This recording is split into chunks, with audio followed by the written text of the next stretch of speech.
Esse vídeo é exclusivo para você que é membro daqui do canal O Perfumólatra. Já te agradeço desde já pela confiança. E hoje nós vamos falar de um assunto muito polêmico que eu acho que vai ser melhor a gente tocar aqui, nesse momento, só entre nós, só entre os membros e eu. Eu quero falar um pouco sobre inspiração, falsificação e contratipos. Qual é a diferença entre os três? Isso é o que você vai saber a partir de agora.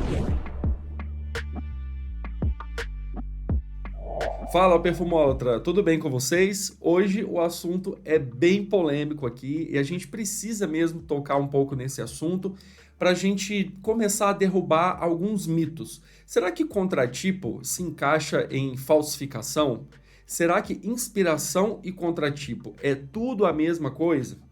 Bom, isso você vai descobrir a partir de agora e eu já quero começar a falar um pouquinho sobre falsificação. Acho que falsificação é o primeiro ponto para a gente começar a entender esses outros nomes que a gente vai começar a falar por aqui. Então, pessoal, a falsificação nada mais é do que uma prática com o objetivo claro de enganar o consumidor. Ou seja, vou colocar aqui na tela para vocês lembram daqueles perfuminhos que vendem na rua aí, naquela bandejinha de isopor com plástico celofane por cima? Bom, isso aí é uma falsificação clara. Isso porque a pessoa se apropria da marca e se apropria de um produto que é igual. Só que no interior, no caso dos perfumes, no interior do frasco, a gente não tem ali exatamente o mesmo produto. Pode até ser que seja parecido.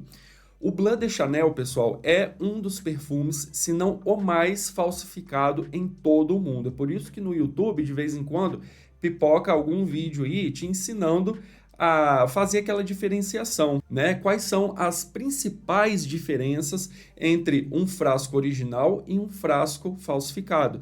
Às vezes pode ser que um tenha a tampa imantada e outro não, às vezes muda um pouquinho a fonte, só que quando a gente percebe isso, a gente vê que o objetivo é muito claro de levar a pessoa ao erro, ou seja, de comprar um produto falso achando que o produto é original. E isso aí é óbvio, é muito óbvio, pessoal. Isso todo mundo já sabe, mas a gente precisava começar a falar disso para vocês entenderem os próximos conceitos. E aí, começando a falar um pouquinho mais dessa questão da falsificação, eu tenho um exemplo muito emblemático para colocar aqui para vocês. É o Bright Peach de Maison Alhambra. Será que isso aqui chega a ser uma falsificação? Bom, o frasco é muito parecido, mas não é o mesmo frasco. Eu acredito que pode até induzir alguém muito desavisado ao erro. Eu mesmo já dei uma olhada no Facebook, lá nos desapegos, e aí eu passei assim rápido e vi uns perfumes com frasco de Tom Ford. Eu falei, opa! E eu fui parar para ver o preço, 200 e poucos reais. Falei, não é possível. E eu achei que era um Tom Ford a 200 e poucos reais, mas depois que eu voltei no anúncio, eu vi que estava escrito lá, tá, é Maison Alhambra. Aí eu vi que era um perfume diferente, mas quando a gente vê rápido, de relance, a gente às vezes acaba pensando até que é o mesmo perfume. Mas isso aqui, apesar de ter uma guerra entre a Tom Ford e a Maison Alhambra por causa desses frascos, por enquanto não dá para dizer ainda que é uma falsificação, mas eu vou entrar em mais detalhes daqui a pouquinho para vocês. O próximo ponto é falar sobre inspiração.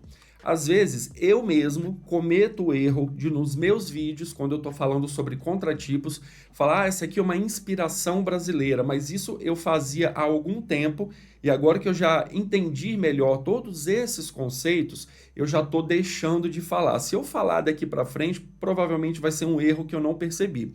Mas contratipo não é inspiração. Isso aqui também não é uma inspiração, isso aqui é um contratipo árabe, no caso. A inspiração, pessoal, é algo totalmente comum e normal dentro da perfumaria. A gente vê o Boticário fazendo até algumas inspirações meio que veladas, né? Aliás, uns contratipos velados, né? Disfarçados de inspiração. Mas a gente vê outras casas também. A gente tem, por exemplo, o Natura K Max, que eu acho que é uma inspiração do Acqua di Diol Profumo. A gente tem o Boticário Insensatez, que eu acho que é uma inspiração no CK1 de Calvin Klein. Então a gente tem esse tipo de inspiração em que o perfume fica até bem parecido, mas tem outras inspirações também. Dizem que aquele Kenzo Flower, né, aquele perfume transparente, compridinho, tipo como se tivesse uma rosa dentro, dizem que ele é inspirado no Chanel número 5. E, aliás, o Chanel número 5 é um perfume feminino que ele é praticamente aí centenário. E vários outros perfumes femininos se inspiraram nesse Chanel para produzir o seu próprio conteúdo. Então, nesse sentido, a inspiração ela serve de ponto de partida para criar algo novo, algo diferente. Então, inspiração é isso. Agora a gente vai falar um pouquinho sobre contratipos. Então vamos lá, os contratipos, será que é algo meio híbrido? Será que é algo que fica no meio termo entre inspiração e falsificação? A gente precisa entender um detalhe antes. Pela nossa lei, a lei brasileira, mas também a lei de vários outros países, existem as propriedades intelectuais. As pessoas, elas registram marcas para ninguém usar aquela marca. Se alguém usar uma marca que já é registrada, essa pessoa vai ter que parar de usar. Se ela continuar usando, ela certamente vai ser processada. Só que quando a gente fala de marca, a gente pode falar de modelos iguais, de nomes iguais, tudo aquilo que você consegue ver, tudo que é visual. E eu estou falando isso porque até então os cheiros não são patenteáveis. Ou seja, eu não posso patentear um cheiro. Eu criei um cheiro e eu preciso dizer que aquilo ali é meu. Se alguém criar algo igual ou parecido ao cheiro que eu criei, essa pessoa não pode ser processada. Não existe legislação para isso. Se existisse, galera, as casas de contratipos, elas com certeza teriam que fechar as portas, porque as empresas grandes que têm muito dinheiro, com certeza já estariam processando e fechando as portas dessas lojas. Existe até uma tese de doutorado ou de mestrado, não sei, na área de direito, onde uma pessoa fez um estudo sobre esse caso. E realmente foi legal, porque ele fez ali um trabalho acadêmico especificamente sobre contratipos. Eu lembro que quando eu dei uma lida, não li tudo, tá? Mas quando eu li, ele falou muito sobre a Fator 5, por exemplo, que a Fator 5 é uma das primeiras casas de contratipo nacionais aí de muito tempo, né? Tem muito tempo que já está aí no mercado, deu uma apagada e tudo mais. Então, não tem como uma empresa de perfumaria muito grande, por maior que seja, patentear o seu cheiro. É por isso que nos sites de perfumes contratipos, o que você tem lá é caminho olfativo, referência olfativa, porque aí fica como se fosse ali uma inspiração, mas na verdade a ideia do contratipo é fazer algo próximo. Quanto mais igual, melhor. A ideia é realmente fazer uma cópia. Só que, é claro, eles não copiam marca, porque não pode, não copiam frasco também, porque eu acredito que pode dar problema, mas o principal é não ter o mesmo nome, não ter a mesma aparência, não ter o mesmo aspecto. É por isso que a Maison Alhambra está começando a ter problema. Existem casos aí, talvez, eu acho que nos Estados Unidos ou em mais algum outro país, em que eles estão começando a engatinhar nisso, começando a entender que o cheiro talvez vai poder ser patenteado sim, mas por enquanto não pode. Então, por enquanto, contratipo não pode ser colocado como falsificação. E aí vai ficar única e exclusivamente no critério aí da sua interpretação. Quando você vê um contratipo, você pode falar que é algo chato, que é algo que não deveria acontecer. Você pode, sem problema, defender os perfumistas, falar, poxa, o perfumista trabalhou, aí vem a empresa e coloca lá naquela máquina que tem aquela tecnologia toda de extrair o DNA do perfume para saber que substância foi usada e rapidinho já faz aquele produto e ganha dinheiro em cima disso ainda. Você pode falar tudo, mas por enquanto você só não pode falar que contratipo é falsificação, porque não é. E da mesma forma que você pode não concordar, que eu acho super justo, todo mundo tem o direito de não concordar, de falar que contratipo não deveria existir, que deveria ser proibido, só lembrando que ainda não existe lei para proibir contratipo, tá? Mas você pode também pensar pelo outro lado, que é o lado que eu acabo pensando também. Um perfume hoje em dia é muito caro. O que eu vou falar aqui não é uma regra, é algo da minha cabeça, mas que eu tenho certeza que acontece, mas que eu também tenho certeza que não é uma regra. Então, o perfume original ali da marca, ele é muito caro. Ele tem a produção, tem o perfumista, tem importação, tem tudo. Então, isso tudo deixa o perfume muito caro. Quem não tem condição de comprar um perfume caro, não vai comprar, pessoal, independente do contratipo existir ou não. Então eu penso que o contratipo, ele veio para quê? Ele veio para trazer um pouco mais de acessibilidade. Às vezes, a pessoa realmente, às vezes não, na maioria das vezes, a pessoa não vai ter dinheiro para pagar um salário mínimo, às vezes até 2 salários mínimos, em um frasco de perfume de nicho. Então, se não existisse o contratipo, essa pessoa nunca ia comprar esse perfume, porque esse dinheiro vai fazer falta para essa pessoa.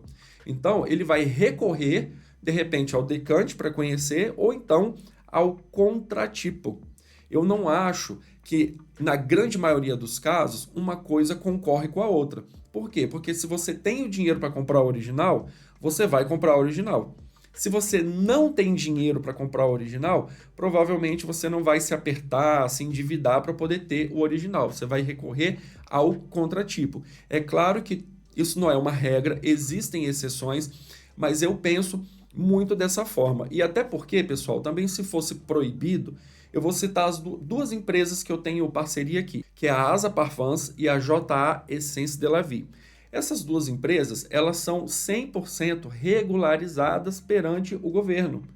A Anvisa autorizou as duas casas a trabalhar. Todos os produtos são revisados pela Anvisa, ou seja, a Anvisa vai obrigar ali a colocar aquela validade de 3 anos, que a gente sabe que não serve para nada, mas também vai garantir que aquele produto que você está passando na sua pele não vai te fazer mal. Então, assim, eu não vejo problema em contratipo, muito pelo contrário, tenho vários aqui, tem uns que eu comprei, outros que as empresas mandam, e tenho bastante desses contratipos árabes também, que eu sinceramente gosto muito. Então, acho que tá valendo muito mais a pena a gente ter uns 3 ou 4, eu tenho 4 dessa linha aqui, e se eu pegasse o dinheiro que eu gastei nos 4, eu acho que eu não ia conseguir comprar nem um de 50 ml. Então tudo isso pesa, porque para o brasileiro é difícil, pessoal. Tudo é muito difícil. Então, pessoal, eu sei que esse vídeo ele pode ser meio polêmico, né, esse tipo de conteúdo, mas é necessário a gente conversar aqui só entre a gente. Eu espero que você tenha gostado, espero que você tenha entendido. Se você não entendeu, se você tiver uma posição, uma opinião diferente, deixa aqui nos comentários que eu quero saber. Lembrando que eu sempre preciso agradecer vocês, esse é mais um conteúdo exclusivo para membros, que eu preparo com todo o carinho para vocês. Nesse momento que você está assistindo esse vídeo, a gente já finalizou as nossas 9 aulas, eu precisei fazer uma pausa para poder colocar esse conteúdo aqui para vocês. Então, de novo, muito obrigado por ter assistido esse vídeo. Se você assistiu, é sinal que você é membro e que você é uma das pessoas que mais ajudam esse canal a crescer. Muito obrigado e até o nosso próximo vídeo exclusivo para membros.